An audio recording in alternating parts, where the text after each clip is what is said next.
अगर आपको खून की कमी यानी एनीमिया का मसला है, जिसकी वजह से आपका रंग पीला पड़ जाता है या डार्क स्पॉट्स आपको ज़्यादा होते हैं, हाइपर पिगमेंटेशन का मसला है या हेयर फॉल होता है, थकावट होती है या चक्कर आना लगते हैं, तो ये सारी अलामत हैं कि आपको खून की कमी है। स्पेशली ये औरतों में ज़्यादा मसला पाया जाता है और वो जो औरतें हामिला होती हैं, उनमें ये मसला ज़्यादा होता है खून की कमी का। या अगर आपकी कोई सर्जरी हुई है या सी सेक्शन हुआ है, उसके बाद भी डॉक्टर फीफॉलवेट का इस्तेमाल करवाते हैं।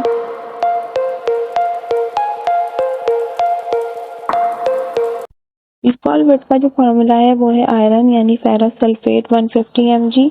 इसके अलावा इसमें पाया जाता है फॉलिक एसिड 0.5 mg। ये दोनों ही मदद करते हैं खून की कमी पूरा करने के लिए। इसके अलावा इसमें B1 पाया जाता है, B2 है, B6 है, B3 है जिसको निकोटिनामाइड कहते हैं। इसके अलावा इसमें स्कॉर्बिक एसिड यानी कि विटामिन सी पाया जाता है जो आपकी स्किन के लिए बहुत अच्छा है।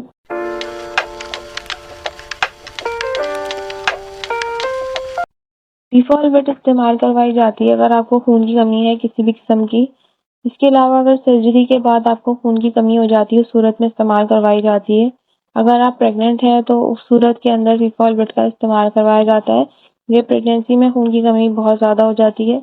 इसमें जो फॉलिक एसिड और आयरन पाया जाता है, ये आपके खून बनाने में मदद करता है, यानी कि आपके रेड ब्लड सेल्स को बनाता है। इसके अलावा इसमें पाया जाता है विटामिन B1, B2, B3 और B6 यानी कि बी कॉम्प्लेक्स के अंदर होता है। ये आप जो भी खाना खाते हैं उसको एनर्जी में कन्वर्ट करता है, यानी कि जो भी आप फैट ले रहे हैं या प्रोटीन ले रहे हैं या कार्बोहाइड्रेट ले रहे हैं, तो उसको ये कन्वर्ट करता है ग्लूकोज में। यानी कि इसमें जो विटामिन डी पाया जाता है वो हेल्प करता है आपकी हेल्दी स्किन को मेंटेन करने के लिए और हाइपर पिगमेंटेशन। फीफॉलवेट के अंदर विटामिन सी भी होता है जो कि आयरन की एब्जॉर्प्शन को बढ़ाता है, इम्यूनिटी को बूस्ट करता है और स्किन को ग्लो देता है।